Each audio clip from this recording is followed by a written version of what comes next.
नमस्कार, तुम्हा सर्वांचं मनपूर्वक स्वागत आपल्या या ऑनलाईन प्लॅटफॉर्मवर।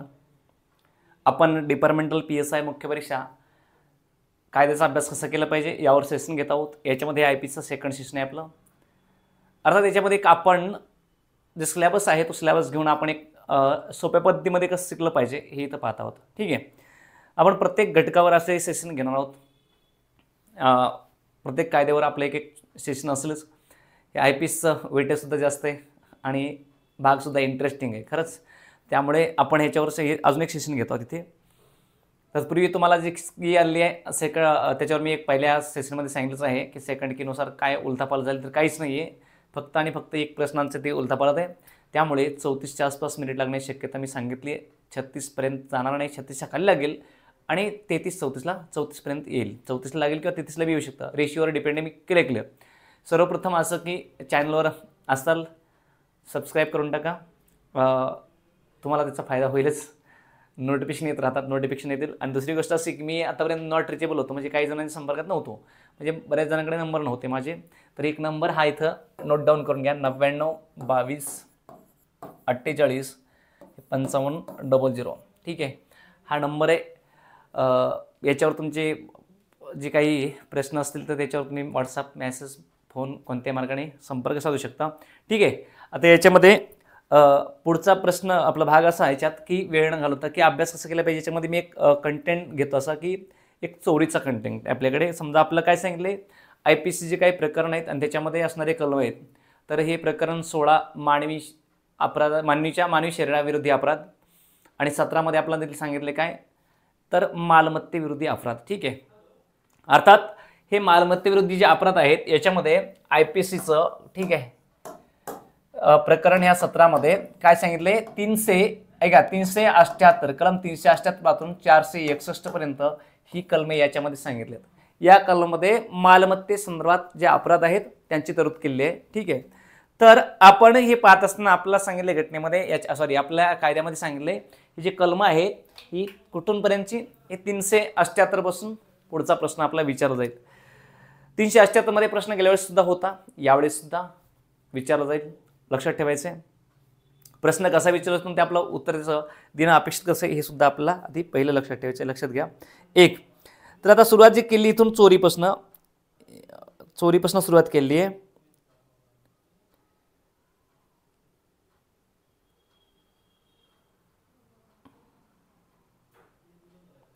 एकच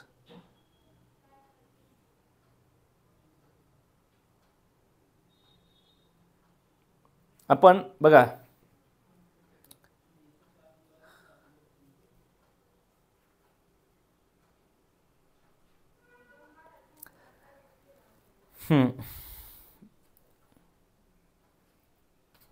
ठीक आहे, चोरी अर्थात 378 पासून जे तरतुदी केल्यात आपल्या 378लाच अशी तरतूद केलेली आहे की सुरुवात केली चोरीपासून, चोरी। ठीक आहे, आणि याच्यामध्ये आपल्याला सांगितली चोरीची एक व्याख्या। सर्वप्रथम या 78 मध्ये सांगितली चोरीची व्याख्या, ती लक्षात घेणं गरजेचं आहे। मग ते चोरी कुठून होते, कशी होते, त्यानुसार आणखी शिक्षणाचे प्रकार वेगवेगळे आहेत। ठीक आहे, ह्या 378 मध्ये सांगितली चोरी म्हणजे काय तर लक्षात घ्यायचं आहे, एखादी वस्तू समजा ही वस्तू आहे इथे, ही वस्तू इथे, हिला आपण ही वस्तू कोणाच्या मालकीची आहे XYZ व्यक्तीच्या मालकीची वस्तू आहे। ही वस्तू त्या व्यक्तीच्या संमतीशिवाय स्थानभ्रष्ट करणे अर्थात या स्थानापासून वेगळी करणे याला चोरी म्हणतात। चोरीची सर्वसाधारण सरळ व्याख्या अशी की कोणाची वस्तू असो, कोणती वस्तू असो ती किंवा पैसा कोणताही त्याला आपण वस्तूमध्ये येतो सगळा भाग, ही इथे आहे या स्थानापासून वेगळी करणे याचा अर्थ स्थानभ्रष्ट करणे असा अर्थ त्याचा। आणि या स्थानापासून आपण त्या संमतीशिवाय वस्तू जर वेगळी करत असू तर ते चोरीमध्ये येतं, लक्षात ठेवायचं आहे। मग असं आपण म्हटलं की एखादी व्यक्ती, एक मित्र आहे तुमचा, तुम्ही मित्राच्या घरामध्ये असे बसलात, तुम्ही त्या टेबलावर काहीतरी वस्तू काढून ठेवली आणि तुम्ही तो उठून गेला की तुम्ही ती वस्तू घेतली आणि खिशात घातली किंवा तू घेतली आणि कुठंतरी नेऊन साईडला ठेवली, लपवली। ठीक आहे, काहीही असो, तुम्ही स्थानभ्रष्ट केली ना, त्या स्थानापासून त्या व्यक्ती ज्याची मालकी आहे, ज्याचा कायदेशीर अधिकार आहे त्याच्या संमतीशिवाय ती वस्तू तुम्ही स्थानभ्रष्ट करणे अर्थात तिथून तुम्ही हलवून दुसरीकडेचा विल्हेवाट लावणे, लपवून ठेवा, वापर करा, काही करा, पण स्थानभ्रष्ट केली, चोरी झाली। ठीक आहे, मग चला तुम्ही एखादी कोणती वस्तू एखादी उचलली असं त्याला चोरी म्हणतो आपण। ठीक आहे, पण याच्यामध्ये एक उदाहरण सांगतो मी तुम्हाला। जर एखाद्या व्यक्तीनं, दोन व्यक्ती आहेत, दोन घटना घडल्यात की एका व्यक्तीनं काय केलं की दुसऱ्या व्यक्तीच्या ताब्यातले 10 रुपये घेतले, किंवा एखाद्या दुकानात, सोनाराच्या दुकानात गेला आणि सोनारामध्ये काय केलं, दुकानात पाहत असताना त्याने तिथली अंगठी उचलली आणि खिशात घातली आणि निघून आला. हे कुठे येईल? हे चोरीमध्ये येईल. हे चोरीची व्याख्येमध्ये आलं. ठीक आहे. पण जर याला आपण म्हणतो चोरी, किंवा एखाद्या रस्त्यावर आहेत, एखाद्या व्यक्तीने दुसऱ्या व्यक्तीचं पाकिट काढून घेतलं, चोरी झाली का? त्या व्यक्तीच्या संमतीशिवाय त्याची ती वस्तू, त्या कायदेशीर मालकी हक्क असणारी वस्तू, ज्याची मालकी आहे त्याच्या संमतीशिवाय त्याची वस्तू आपण केली, स्थानभ्रष्ट केली, आणि तुमचा उद्देश कसा आहे? मग चोरीचा आहे. ठीक आहे. पण आता एक दुसरी एक उदाहरण सांगतो मी तुम्हाला. एखादी वस्तू आहे, एखादी वस्तू रस्त्यावर पडली आहे, तीच अंगठीचं उदाहरण दिलं मी, सोनाराच्या दुकानात त्याने अंगठी उचलली घेऊन आला, ही चोरी ठरते. मग एखादी वस्तू रस्त्यावर पडली असेल, ती वस्तू तुम्हाला सापडली, दिसली तुम्हाला पासून, एखादी मौल्यवान वस्तू तुम्हाला रस्त्यावर सापडली आणि तुम्ही ती उचलता, खिशात घालता, घेऊन जाता, त्याचा वापर करता, ही चोरी होईल का? ही चोरी होईल का? तर ही चोरी होऊ शकत नाही, पण हा गुन्हा आहे. बघा, मी जे आधी उदाहरण सांगितलं सोनाराच्या दुकानातलं, किंवा एखाद्या रस्त्यातून एखाद्या व्यक्तीचं पाकिट मारलं, हे दोन्ही चोरी आहेत, दोन्ही अपराध आहेत. रस्त्यातली अंगठी उचलून घेतली आणि ती खिशात घातली, घरी नेऊन वापरली, स्वतःचा फायदा केला, ते सुद्धा अपराधच आहे. हे तिन्ही गुन्हे आहेत. हे तिन्ही उदाहरणं गुन्हे आहेत. मग IPCत सगळे गुन्हेच आहेत ना. पण हे जी आधी सांगितलं मी, पाकिट मारलं असेल किंवा एखादी वस्तू स्थानभ्रष्ट केली असेल किंवा त्या अंगठीचं उदाहरण सांगितलं, ही चोरी आहे. ठीक आहे. कारण एखादी वस्तू संमतीशिवाय स्थानभ्रष्ट करणे याचा अर्थ चोरी. पण जी वस्तू तुम्हाला रस्त्यावर सापडली, तुम्ही चोरायला गेला होता का? नाही. रस्त्यावर सापडली, ती तुम्ही खिशात घातली, नेली आणि ती वापरली, हा काय? अपहार आहे. याला अपहार म्हणायचं. फौजदारी पात्र अपहार, याचा अर्थ फौजदारी गुन्हा दाखल होईल अशा पद्धतीचा अपहार करणे. अर्थात एखादी जी वस्तू मिळाली तुम्हाला, ती वस्तू कुणाची, तुमच्या मालकीची का? नाहीये, तुम्ही गैरपरिणीतीचा वापर करता. दुसरी गोष्ट, ही वस्तू तुम्हाला मिळाली असेल तर तुमचं एक कर्तव्य असतं की ती वस्तू कुणाची आहे त्याच्यावर संपर्क साधणे. ते संपर्क साधायचं नसेल तर तुम्ही त्या जवळच्या पोलीस स्टेशनला सुपूर्द करणे, किंवा लोकसेवाकडे तिथल्या तुम्ही सुपूर्द करणे, आणि काय करणे, ती कुणाची आहे त्याचा शोध घेणे आणि त्याला देणे. ठीक आहे. पण जर तुम्ही कोणताच प्रयत्न, समजा त्याच्यावर काही नाव नाही, गाव नाही, अंगठीवर काहीच नाही, तुमचं एक तर तुमचं काम आहे पोलीस स्टेशनला जमा करणे, किंवा दुसरी गोष्ट काय की जर तुम्ही ती वस्तू कुणाची आहे माहीत नसेल तर तिचा तुम्ही बेकायदेशीर वापर करता, तुम्हाला एक तर ही शोध घेणं तुमचं काम आहे, तुम्ही शोध न घेता तुम्ही उचलता आणि वापरता, तर हे काय आहे? फौजदारी पात्र अपहार म्हणतात त्याला. ठीक आहे. अपहार म्हणतात. लक्षात ठेवा. फौजदारी पात्र अपहार, फौजदारी पात्र न्यासभंग किंवा चोरी, एक कन्सेप्ट आहे. त्याच्यावर एक आणखी एक व्हिडिओ बनवतो की हा एकदम बेसिक, एकदम क्लिअर होऊन जाईल त्याच्यामध्ये की यातला मायक्रो डिफरन्स, फरक काय, कलम आणि तरतूद आणि त्याच्यामध्ये फरक काय. ठीक आहे. ते आपण पाहूयात. तत्पूर्वी आपल्या यातमध्ये पाहायचं काय? चोरी. तुम्हाला कळवलं की चोरीचा तो फरक आहे. लक्षात घ्या. 378 नुसार चोरी सांगितली. आपण येऊया पुढे. कलम 378 याच्यामध्ये जे सांगितलंय, ही सांगितली चोरीची चोरी सांगितली. ठीक आहे. आणि आपण चोरीची व्याख्या पाहिली. पण याच्यामध्ये ही चोरी, या चोरीला मग शिक्षा. ठीक आहे. ह्या चोरीसाठी शिक्षा किती आहे? सर्वसाधारणपणे चोरीसाठी शिक्षा आहे कलम 379 नुसार किती? 3 वर्षापर्यंत कारावास. ठीक आहे. कारावास किंवा द्रव्यदंड किंवा दोन्ही. लक्षात घ्यायचं आहे, किंवा दोन्ही यापैकी एक सांगितली. पण आता प्रश्न असा की झाली नॉर्मली, जर तुम्हाला मी सांगितलं होतं, मी तुम्हाला बोललो की चोरी म्हणजे काय, चोरीबद्दल शिक्षा 379 मध्ये दिली. 378 मध्ये चोरीची व्याख्या केली. तर नॉर्मल चोरीसाठी व्याख्या सांगितली की 3 वर्षापर्यंत कारावास होऊ शकतो. मग कमी किती होऊ शकतो ते डिपेंड न्यायालयावर आहे किंवा त्या गुन्ह्यावरच्या स्वरूपावर आहे. मग जर तुम्ही एखादी चोरी गंभीर केली असेल किंवा तुम्ही चोरी एखाद्या दुकानातून, घरातून केली, दुकानातून केली, म्हणजे 4 भिंतीच्या आतून केली आहे. ठीक आहे. तर मी जे उदाहरण सांगितलं, मित्राच्या घरात तुम्ही टेबलवरनं रस्त्याचं पाकिट सांगितलं, पाकिट मारा तुम्ही रस्त्यावर असतं ना, तर तो काही असू त्या पाकिटमध्ये किती मालमत्ता असू दे, तो गुन्हा 378 आणि 379 लागू होणार. तुम्हाला नोंद करताना दोन्हीची नोंद करावी लागेल. पण जर तुम्ही घरातून चोरी केली असेल, ठीक आहे, तुम्ही चोरी कुठून केली आहे? घरातून केली. राहतं घर आहे समजा किंवा ऑफिस आहे, काही असेल, तुमचं ऑफिस आहे, राहतं घर, 4 भिंतीच्या आतून तुम्ही चोरी केली. ठीक आहे. कायदेशीर मालकी हक्क राहतं घर असेल, हे झोपडी असेल, काही घेणं नाही, राहतं घर आहे ना ते. तर त्याच्यातून चोरी केली असेल, तुम्ही लक्षात ठेवायचं. मग ही चोरी जी आहे ही चोरी राहते घर,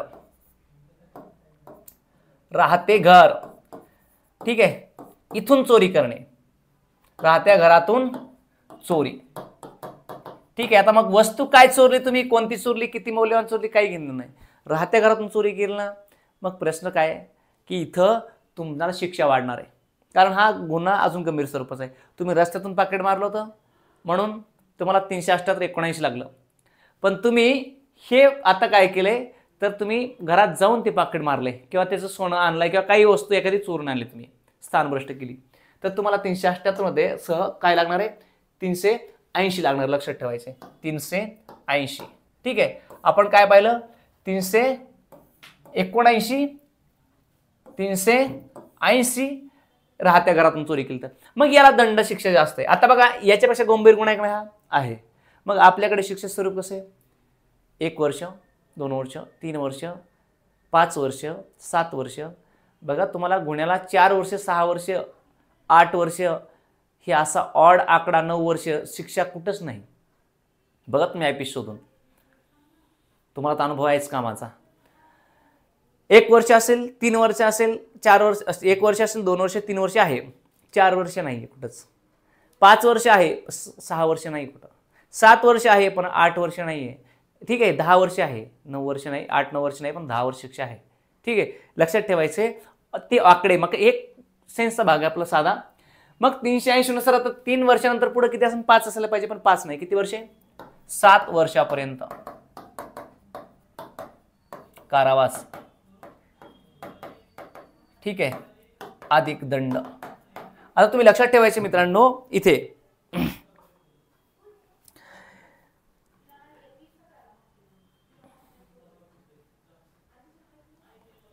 एक प्रश्न असा की ज्या वेळेस तुमचा गंभीर गुन्हा असतो त्यावेळेस इथे ही शिक्षा जास्त असतेच, पण याच्यामध्ये प्लस मध्ये मी इथं का लिहिलंय, हे मी इथं प्लस का लिहिलंय, अधिक दंड, हे दंड रक्कम अधिक असते, हे म्हणजे याचा अर्थ दोन्ही प्रकार शिक्षा असते, तुम्हाला कारावास प्लस दंड असतो. ठीक आहे, पण ज्यावेळेस तुमची शिक्षा कमी असते त्यावेळेस ती पैसे स्वरूपात सुद्धा ट्रान्सफर, म्हणजे एकतर ती फक्त कारावास देतील, फक्त हे किंवा मध्ये टाकले मी ऑब्लिक, किंवा द्रव्यदंड देतील किंवा दोन्ही देतील, ते डिपेंड न्यायालयावर, न्यायालय त्या गुन्ह्याच्या स्वरूपानुसार घेत असतं. पण कमी शिक्षा, जर कमी गंभीर गुन्हा नसेल तर शिक्षा कमी असते, आणि कमी असेल ती ऑप्शनमध्ये असते, द्रव्यदंड असेल, कारावास असेल किंवा दोन्ही असेल. इथं दोन्ही असते, दोन्ही असते. प्रश्न आपला तेच विचारतात, इथे अधिक मध्ये विचारतील किंवा अधिक, याच्यामध्ये आपला शब्द प्रयोग करू शकतात, फसू शकतात. इथे असेल, याच्यामध्ये जर पाहिलं तुम्ही, 1 मिनिट, याच्यामध्ये जर तुम्ही पाहिलं तर 7 वर्ष अधिक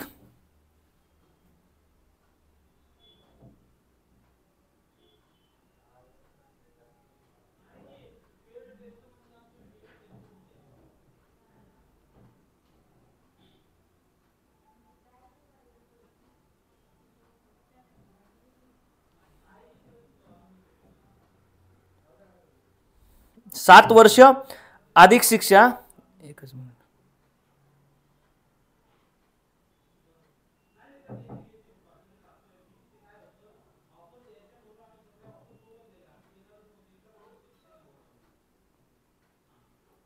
बघा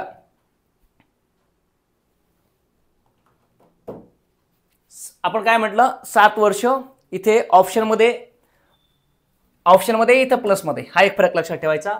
378 ला व्याख्या, 79 ला शिक्षा आहे, ही नॉर्मली. ठीक आहे, साधा. घरातून असेल, आता घरातून राहतं घर असेल, ऑफिस असेल, तुमचं जलयान असेल, तुमची मोटर गाडी असेल, तुमच्या गाडीमध्ये तुम्ही मोटरसायकलवर, तुम्ही 4 व्हीलरमध्ये, आणि 4 व्हीलरमधून एखादी वस्तू घेऊन गेली, ठीक आहे, 4 व्हीलरमधून एखादी तुमच्या वस्तू घेऊन गेली चोरी, ती इथं नाही, इथं येईल त्या. एखाद्या राहतं घर असेल, तुमची गाडी असेल, तंबू असेल, जलयान असेल, कुठेही असेल, तुम्ही एखाद्या बसमधून चोरी केली, ठीक आहे, मग ती इथं येथे आणलं. लक्षात ठेवायचं, जलयान म्हणजे काही जहाज वगैरे असतात हे प्रकारचे, म्हणजे या टाईप या पद्धतीने केली चोरी असणारी, या ठिकाणी केली चोरी असणारी, याला म्हणायचं राहतं घर. जलयान असेल, कुठला एखादा तंबू असेल, एखादं तुमचं ऑफिस असेल, तुमची गाडी असेल, गाडीमध्ये तुम्ही बसल्या गाडीतून, ठीक आहे. मग हे जे प्रकार आहे ना, याच्यातून केली चोरी सगळी इथे येते, त्याला 7 वर्षांनी जास्त दंड आहे. ठीक आहे, लक्षात ठेवायचं. पुढे आणखी प्रकार असा काय होतो माहिती का, ही चोरीचा अजून पुढं बघा इथून आपण आलो 381. आता गुन्ह्याचं स्वरूप गंभीर गंभीर होत राहता. मला सांगा गंभीर गंभीर होत राहता, मग तसं कलम वाढत जातं, तशी शिक्षा वाढत जाते. ऐका 378 बेसिक झालं. सर्वसाधारण चोरीसाठी शिक्षा 79 379. ठीक आहे 379 मध्ये. पण जसं गुन्ह्याचं गंभीर स्वरूप होत राहतं तसं शिक्षा वाढत राहते, तसं कलमात सिक्वेन्स वाढत राहते. लक्षात ठेवण्यासाठी 79 कमी शिक्षा आहे आणि शिक्षा आणि चोरी कुठे ती स्थानभ्रष्ट करण्याची जनरल सर्वसाधारण. आता इथे राहत्या घरापर्यंत तुमच्या पोहोचलेत, ज्याला येण्यापर्यंत तुमच्या बंदिस्त जागेपर्यंत पोहोचलेत. कलम वाढलं, पुढे चाललोय आपण. कलम वाढलं, शिक्षा वाढली. ठीक आहे. मग 80 वर आलो. आता इथं असं आलं की मला सांगा एखादा तुमचा नोकरदार आहे, तुमच्याकडे नोकर आहे, कारकून आहे तुमच्याकडे किंवा नोकर आहे, आणि एक बाहेरची व्यक्ती आहे. तुमच्यासाठी जवळचा कोण आहे? नोकर. ठीक आहे. आणि बाहेरच्या व्यक्तीचा तुमचा काही संबंध नाही. मग एखाद्या बाहेरच्या व्यक्तीने चोरी केली तर तुम्ही ती चोरी आणि एखाद्या घरातल्या जवळच्या व्यक्तीने चोरी केली, यातलं गंभीर प्रकरण कोणतं असतं? जवळच्या माणसानं चोरी केली. ठीक आहे. कारण त्यानं आपला धोका दिला थोडक्यात एक, आणि जवळच्या व्यक्तीने आपला गैरफायदा घेतला असतो. मग हे 381 मध्ये काय सांगते की तुमचा नोकरदार असेल किंवा कारकून असेल. ठीक आहे. आता नोकर किंवा कारकून याच्यामध्ये बराच मोठा व्यापक भाग आला. याने चोरी करणे. ठीक आहे. घरातल्या नोकरानं किंवा कारकुनानं तुमच्या घरातून चोरी केली. आता बघा काही जण असतात घरामध्ये कामाला असतात, ते त्यांचीच गाडी चोरून जातात किंवा त्यांचंच काही दागिने चोरतात, काही एखादी वस्तू वगैरे चोरतात. मग एखाद्या घरातल्या नोकरदारानं जर तुमच्या नोकरानं जर चोरी केली असेल, ठीक आहे, मग ती चोरी कुठं नाही करू. नोकरानं जर तुमची चोरी केली असेल एखाद्या घरातल्या, ठीक आहे, तुमच्या संबंधित तुमच्या कामगारांना नोकरानं कुणी, तर काय लागेल? 378 लागेलच. 380 लागेल, 381 लागेल. काय लागेल? 381. का? कारण तुमच्या जवळच्या व्यक्तीनेच तुमचा कारकून नोकर कुणी यानं शिक्षा केली, चोरी केली. म्हणजे याच्यापेक्षा हा गंभीर गुन्हा, याच्यापेक्षा हा गंभीर गुन्हा आहे. ठीक आहे. मग लक्षात काय ठेवायचं आपल्याला? लक्षात काय ठेवायचंय की बाबा हे गुन्ह्याचं स्वरूप कसं चाललंय? वाढत चाललंय, अगदी वाढत चाललंय. त्यावेळेस याला काय म्हणायचं? ठीक आहे. ह्या वेळेस काय म्हणायचं? नोकर कारकून कोणी असेल ते. पण याला सुद्धा हे सेम शिक्षा आहे. शिक्षा इथं ती सेमच आहे, 7 वर्ष या 2 पर्यंत अधिक दंड. ठीक आहे. दंडाची रक्कम नमूद केलेली नाहीये. मग लक्षात घ्या या दोनला सेम आहे, घरातून आणि घरातल्या नोकरांनाच करणे, हे दोनला फरक. पण याच्यापेक्षा गंभीर वातावरण इथे आहे, पण शिक्षा सेम आहे. एवढा एक भाग लक्षात ठेवा. आता याच्या पुढचा आणि एक प्रकार चोरीच, याच्या पुढचा आणखी एक प्रकार कसा यायचं 382 ला. आता 382 ला आलो आपण, याचा अर्थ आणखी गंभीर गुन्हा असू शकतो. ठीक आहे. मग मृत्यू घडवून येणे, मृत्यू घडवून आणण्याच्या उद्देशाने. ठीक आहे.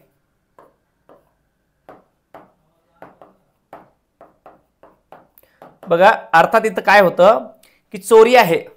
ठीक आहे. म्हणजे बघा चोरी करण्यासाठी मृत्यू घडवून आणण्याची तयारी दाखवणे. म्हणजे आता कसं चोरी केली आहे सर्वसाधारण, इथं घरातून चोरी आहे, इथं घरातल्या नोकरांना विश्वासू व्यक्तीनं चोरी आहे, आणि खाली चोरी करायची. आता तुम्हाला जायचे आणि चोरी करायची घरातनं, कुठेही असेल, घरात असेल बाहेर असेल, पण ती चोरी करण्यासाठी ते वाटेल ते करायचं. म्हणजे समोर व्यक्ती आला त्याला तलवार काढायचं, दाग दागायचं, मारतो, घेऊ दे वस्तू घ्यायची. म्हणजे काय करायचं? तुम्हाला गंभीर दुखापत करण्याची भीती दाखवून चोरी करणे, तुमचा मृत्यू घडवून आणण्याची भीती दाखवून चोरी करणे, आणि तुम्हाला जवळपास चोरी करताना तुम्हाला मृत्यू घडून येईल अशी इजा करणे, जखम करणे. ठीक आहे.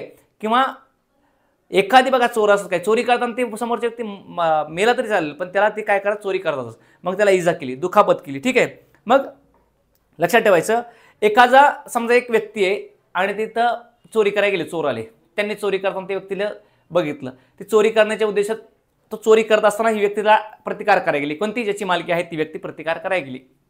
त्यावेळेस त्यानं काय केलं? मारलं, काहीतरी शस्त्र असताना वार केला. मग त्या व्यक्तीला इजा झाली किंवा नाही झाली, इजा होऊ दे किंवा नाही होऊ दे, जर इजा झालीच अजून तर आणखी दुसरे एक कलम लागेल, 326 लागेल, 320 लागेल. ठीक आहे. जे काय आपण ते बघू पुढे. पण ते 378 त्या कशामध्ये येईल? 382 मध्ये. काय की चोरी करण्यासाठी मृत्यू घडवून आणण्याची, दुखापत करण्याची, मृत्यू घडवून आणणे किंवा दुखापत करण्याची भीती दाखवणे, अर्थात जीवे मारण्याची भीती दाखवून चोरी करणे. मग काय लागेल? 382 लक्षात ठेवायचंय. मग बघा अर्थात चोरी करत असताना तुम्ही प्रतिकार केला, तुमच्या मालकी हक्क असणाऱ्या व्यक्तीने चोरी प्रतिकार केला, तर तुम्हाला दुखापतची भीती दाखवायची, मृत्यू घडवून आणण्याची भीती दाखवायची, चोरी करून जायचं. याला म्हणायचं. मग आता याच्यापेक्षा हा गंभीर गुन्हा झाला ना, म्हणून 81 पेक्षा पुढे 82 मध्ये आलो. ठीक आहे. मग इथं लक्षात ठेवायचं किती, इथं शिक्षा वाढणार होता 10 वर्षापर्यंत शिक्षा अधिक दंड. ठीक आहे. आता लक्षात ठेवायचे मित्रांनो, इथं लक्षात काय ठेवायचे, चोरी करताना दुखापत घडवणे, चोरी करताना दुखापत घडवण्याची भीती दाखवणे, भीती दाखवून चोरी करणे. ठीक आहे. मग हे 78 ला चोरी सर्वसाधारण त्याला बेसिक 3 वर्षापर्यंत शिक्षा आहे 379 नुसार. जर तीच चोरी घरातून होत असेल, जलायनातून कुठून होत असेल तर ते 7 वर्षापर्यंत शिक्षा वाढते, कारण तसंच कलम वाढते 80 होते. तसंच जर नोकरांना कारकुनांना हे आपण कुणी चोरी ताब्यात जवळच्या व्यक्ती चोरी करत असेल तर 381 लागेल. शिक्षा पण सेम तशीच राहते 7 वर्षापर्यंत. जर तुम्हाला चोरी करायची पण चोरी करताना तुम्हाला जीवितहानी होईल अशी भीती दाखवून चोरी करत असेल तर कलम आणखी 81 82 मध्ये वाढणार आहे आणि गुन्ह्याचं स्वरूप सुद्धा वाढणार आहे आणि त्याची शिक्षा सुद्धा वाढणार आहे, अर्थात 10 वर्षांचा दंड. लक्षात ठेवायचं या टाईप नंतर अभ्यास केला तुम्ही येते तुमची इथं किती 4 कलम कव्हर झाली. हे 4 कलम इथं कव्हर झाली, 4-5 कलम कव्हर झाली. ठीक आहे. 78 79 80 81 82 5 कलम कव्हर झाली, प्लस आणखी ते 383 कव्हर होते. 383 का, तुम्हाला धमकी देऊन एखादी कृती करायला नाही, पण त्याला बलात्कार म्हणतात, अर्थात खंडणी. तर ते आपण नेक्स्ट वेगळ्या सेशनमध्ये आपण त्याला पाहूयात. ठीक आहे. आता याच्यामध्ये आपलं सेशनला आपल्याकडं अजून मोठं होईल, याच्यामध्ये मी सविस्तर गेलेच ते, कारण हा जो भाग ना इथून जवळपास 300 पर्यंतचा 400 पर्यंतचा.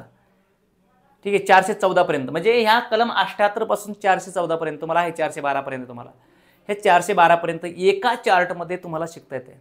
आणि एका चार्टमध्ये का, आता मी इथूनच बलात्कारांचा यातला फरक काय ते पुढे सांगणार, कारण याच्यापेक्षा तो गंभीर आहे. अजून मी तुम्हाला पुढे सांगणार बलात्कार आणि चोरी यातला फरक काय, आणि ह्याच्यातून फरकातून एक जबरी चोरी प्रकार घडतो, जबरी चोरी आणि चोरीमध्ये फरक काय.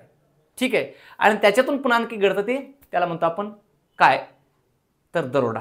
हा दरोडा एक चोरी आणि बलात्कार याच्या परिणामातून जबरी चोरी घडत असते, आणि जबरी चोरी जर 5 पेक्षा जास्त व्यक्तींनी केली असेल तर त्याला दरोडा म्हणत असतात. ठीक आहे. मग आपला त्या सेकंड सेशनमध्ये ते सुद्धा सांगेल तुम्हाला की ही चोरी आहे, याच्यातून जबरी चोरी कशाला म्हणतात. ठीक आहे. आणि जबरी चोरीचा दरोडा केव्हा होतो, सेम बलात्कार आणि चोरी सेम प्रकार आहे. मग बलात्काराचा जबरी चोरी कधी होते आणि जबरी चोरीचा दरोडा कधी होतो, लक्षात ठेवायचे. बलात्कार जबरी चोरी, बलात्कार आणि चोरी, एक बलात्कार आणि चोरी ह्या 2 बाजू आहेत. ह्या दोन्ही बाजूमध्ये कोणता बदल झाल्यावर त्याची जबरी चोरी होते आणि जबरी चोरीचं रूपांतर कधी दरोड्यामध्ये होतं, हे एक 5-6 कलमांचा भाग आहे. आणि हा इत्यंभूत एक 10 मिनिटात आपण ते शिकू शकतो आणि ते लक्षात राहतो, कधी विसरणार नाहीत अशा पद्धतीनं. ठीक आहे. हा भाग बघा तुम्ही कधीही विसरणार नाहीत, या पद्धतीने लक्षात ठेवायचं आहे. हे तुम्ही असं जर चार्ट ह्या अशा स्वरूपात शिकलात तुम्ही तर ते तुम्हाला परीक्षेसाठी तुमच्या लक्षात राहण्यासाठी खूप सोपं जातं. ठीक आहे. आपण याच पद्धतीने सर्व भाग क्लिअर करणार आहोत. भेटूया आपण नेक्स्ट सेशनमध्ये.